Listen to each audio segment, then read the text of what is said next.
वो कहते हैं ना कि जब दुनिया को आपकी जरूरत होती है तो वो आपको हाथों हाथ लेती है, लेकिन जैसे ही दुनिया को लगता है कि अब दुनिया को आपकी जरूरत नहीं होती है तो वो आपकी तमाम तर कुर्बानियों को भूलकर अचानक से आपको लात मार देती है।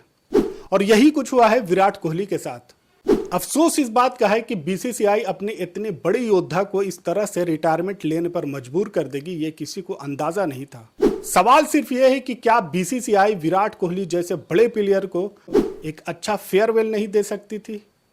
और रोहित शर्मा और विराट कोहली के रिटायरमेंट के बाद हेड कोच गौतम गंभीर और बीसीसीआई को अगर लोग ट्रोल कर रहे हैं तो उसकी वजह यही है कि लोगों की ख्वाहिश ये थी कि इन दोनों खिलाड़ियों का रिटायरमेंट इस तरह से नहीं होना चाहिए था, इन्हें एक फेयरवेल जरूर देना चाहिए था। यंग खिलाड़ियों को खिलाना एक अलग बात है, यंग खिलाड़ियों को मौका देना एक अलग बात है, लेकिन उसके साथ साथ आपको अपने हीरोज को, अपने सीनियर खिलाड़ियों को भी रेस्पेक्ट देना चाहिए। और ऐसा नहीं है कि इनके पास वो फिटनेस या फिर उस तरह के फॉर्म नहीं थे कि वो पूरी तरह से इंग्लैंड में जाते तो इंग्लैंड सीरीज बर्बाद हो जाती। T20 वर्ल्ड कप से पहले आप देख लीजिए कि रोहित शर्मा और विराट कोहली की क्या हालत थी, लेकिन जब T20 सीरीज में जाते हैं तो जबरदस्त परफॉर्मेंस करते हैं। चैंपियंस ट्रॉफी से भी पहले देख लीजिए रोहित शर्मा और विराट कोहली उस तरह से फॉर्म में नहीं थे, और विराट कोहली तो खास तौर से फॉर्म के लिए वहां पर जूझ रहे थे। लेकिन चैंपियंस ट्रॉफी में जब जाते हैं तो विराट कोहली टीम इंडिया को चैंपियन बनाने के लिए एक बहुत बड़े प्लेयर साबित होते हैं। उसके बाद जब आईपीएल में ये दोनों खिलाड़ी आते हैं तो यहां भी इनका जबरदस्त परफॉर्मेंस जारी रहता है। अगर विराट कोहली को खुद से रिटायरमेंट लेना था तो विराट कोहली बॉर्डर गवास्कर ट्रॉफी के बाद ही रिटायरमेंट ले सकते थे, रोहित शर्मा बॉर्डर गवास्कर ट्रॉफी के बाद ही रिटायरमेंट ले सकते थे। और ऐसा नहीं कि सिर्फ वहां पर विराट कोहली और रोहित शर्मा ही फ्लॉप थे, पूरी बल्लेबाजी फ्लॉप थी।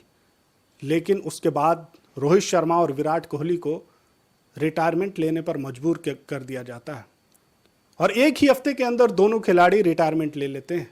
क्या विराट कोहली जैसा खिलाड़ी आपको फिर आने वाले बरसों में मिल पाएगा? क्योंकि विराट कोहली की खासियत यह है कि सचिन तेंदुलकर के आसपास अगर कोई इंडियन खिलाड़ी पहुंचा है तो आज के दौर में सिर्फ विराट कोहली है। और राहुल द्रविड़ हो या फिर सचिन तेंदुलकर हो, उन्होंने टेस्ट क्रिकेट में अपना नाम चमकाया है तो उस वक्त चमकाया है जब वहां पर टेस्ट क्रिकेट पूरी तरह से अपनी ऊंचाई पर थी, और ज्यादातर टेस्ट मैचेस भी खेले जाते थे और उसी तरह की क्रिकेट उस दौर में खेली जाती थी। और उन दोनों खिलाड़ियों ने विराट कोहली से ज्यादा मैचेस खेले हैं, तब जाकर उन्होंने इस तरह के रिकॉर्ड बनाए। ऐसा नहीं है कि रोहित शर्मा और विराट कोहली जैसे खिलाड़ी आगे नहीं आएंगे, लेकिन अभी काफी वक्त लगेगा और शायद कोई खिलाड़ी वहां तक न पहुंच सके, क्योंकि टेस्ट क्रिकेट को आप देखिए कि आजकल उतनी ज्यादा होती भी नहीं है। विराट कोहली के रिटायरमेंट के बारे में गौतम गंभीर से जब यह पूछा गया तो उन्होंने कहा कि यह एक प्लेयर का अपना डिसीजन होता है, और कोई भी खिलाड़ी जब तक कंट्री के लिए फायदेमंद रहता है तब तक वो टीम में रह सकता है, खेल सकता है। लेकिन जब पूरा कंट्री इस बात पर अफसोस कर रहा है कि विराट कोहली को रिटायरमेंट अभी नहीं लेना चाहिए था, उन्हें एक मैच कम से कम फेयरवेल के लिए एक सीरीज तो खिलानी चाहिए थी, वो भी तो कंट्री के हक में है। और कंट्री कौन होता है? कंट्री का मतलब मुल्क के लोग, और यही वो लोग होते हैं जो अपने वोट से प्रधानमंत्री तक को चुनते हैं। जब इन तमाम लोगों की यह ख्वाहिश है कि विराट कोहली और रोहित शर्मा जैसे खिलाड़ी को एक अलविदाई सीरीज खेलने का मौका देना चाहिए था, तो क्या लोगों की यह डिमांड गलत थी? लेकिन ऐसा क्या हुआ कि इन तमाम खिलाड़ियों को अचानक रिटायरमेंट लेना पड़ा? इस पर काफी सवाल भी उठ रहे हैं कि क्या यहां पर हेड कोच गौतम गंभीर इसके लिए जिम्मेदार है, क्या बीसीसीआई जिम्मेदार है, क्या सिलेक्शन कमेटी इसके लिए जिम्मेदार है? इन तमाम चीजों पर अभी चूंकि बोर्ड की तरफ से इस तरह की कोई चीजें नहीं आई हैं और सिर्फ ये बताया जा रहा है कि ये खिलाड़ियों का अपना डिसीजन है, लेकिन लोग इतना समझते हैं कि खिलाड़ी अगर इनको रिटायरमेंट लेना होता तो ये नहीं कहते कि हम इंग्लैंड सीरीज में इस तरह से खेलने वाले हैं या हमारी वहां पर इस तरह की टेक्निक रहने वाली है। तो ये तमाम चीजें इस बात पर यह दावा करती है कि इन खिलाड़ियों को यहां पर रिटायरमेंट लेने पर मजबूर किया गया। अफसोस इस बात का नहीं है कि इन खिलाड़ियों ने रिटायरमेंट लिया या इन्हें रिटायरमेंट लेने के लिए मजबूर कर दिया गया, लेकिन इन खिलाड़ियों को इस तरह से मजबूर नहीं करना चाहिए था। कम से कम एक आखिरी सीरीज जिसमें ये बता देना चाहिए था कि ये इनकी लास्ट सीरीज होने वाली है और इसके बाद ये खिलाड़ी रिटायरमेंट ले लेंगे, क्योंकि इन खिलाड़ियों ने अपनी टीम के लिए और अपनी कंट्री के लिए जो कुछ किया है उसको सिर्फ इंस्टाग्राम पर बयान नहीं किया जा सकता और इंस्टाग्राम पर उसकी इंफॉर्मेशन नहीं दी जा सकती कि ये खिलाड़ी अब रिटायरमेंट लेने वाले हैं, क्योंकि इन खिलाड़ियों की तरक्की में, इन खिलाड़ियों के स्कोर बनाने में और इन खिलाड़ियों को हीरो बनाने में इंडिया की पब्लिक का भी रोल है।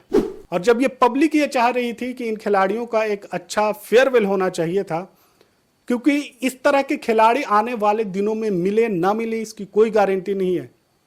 सचिन तेंदुलकर के आसपास भी कोई खिलाड़ी नहीं भटक रहा है, यही विराट कोहली थे जो सचिन तेंदुलकर की बराबरी कर रहे थे। क्या कोई खिलाड़ी इतना लंबा खेल पाएगा? क्योंकि आजकल खिलाड़ियों को जो T20 खेलते हैं, ODI खेलते हैं और लगातार टेस्ट भी खेलते हैं, तो ज़्यादातर खिलाड़ी टेस्ट से अपने आप को क्विट कर लेते हैं, क्योंकि उनकी जो फिटनेस का सवाल होता है, वहाँ पे उनकी इंजरी का सवाल होता है, वर्कलोड का सवाल होता है। तो अपने आप को तीनों फॉर्मेट के लिए फिट रखना ये अपने आप में बहुत बड़ी बात थी। और विराट कोहली एक ऐसे इकलौते खिलाड़ी थे जिन्होंने T20, ODI और टेस्ट में उस फिटनेस लेवल को पूरी तरह से बरकरार रखा था और आने वाले यंग खिलाड़ियों को इस बात पर मजबूर किया था कि आप तीनों फॉर्मेट में अगर ज़्यादा दिनों तक खेलना चाहते हैं तो आपकी फिटनेस लेवल कैसी होनी चाहिए। विराट कोहली ने 123 टेस्ट मैचेस खेले, 9,230 रन बनाया, 30 सेंचुरी लगाई, 31 50 लगाई और इनका जो हाईएस्ट स्कोर है वो 254 रहा।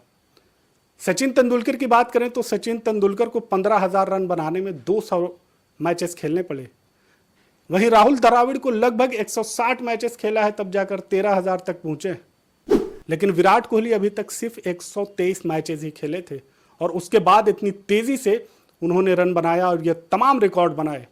यहां पर सवाल सिलेक्शन कमेटी पर भी है, यहां पर सवाल हेड कोच पर भी है, यहां पर सवाल BCCI पर भी है कि आप अपने हीरोज को, आप अपनी योद्धा को इस तरह से फेयरवेल ना दें और इस तरह से मजबूर ना करें।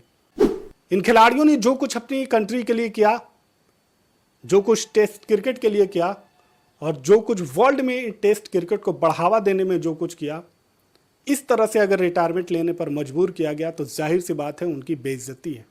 ये तमाम चीजें बताती हैं कि इस वक्त विराट कोहली और रोहित शर्मा को जो रिटायरमेंट के लिए मजबूर किया गया उसके पीछे कुछ और है।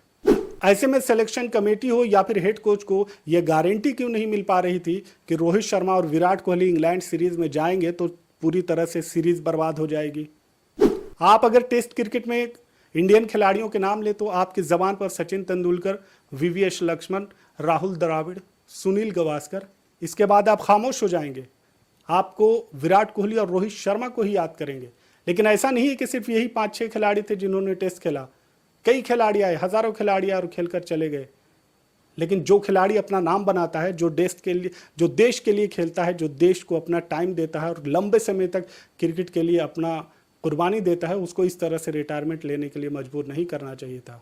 सवाल इस पर उठेंगे, बोर्ड इसका किस तरह से रिप्लाई देता है वो अलग बात है। इन तमाम मुद्दों पर आपकी क्या राय है कमेंट में जरूर बताएं। चैनल पर नए हैं तो इसे सब्सक्राइब कर लें।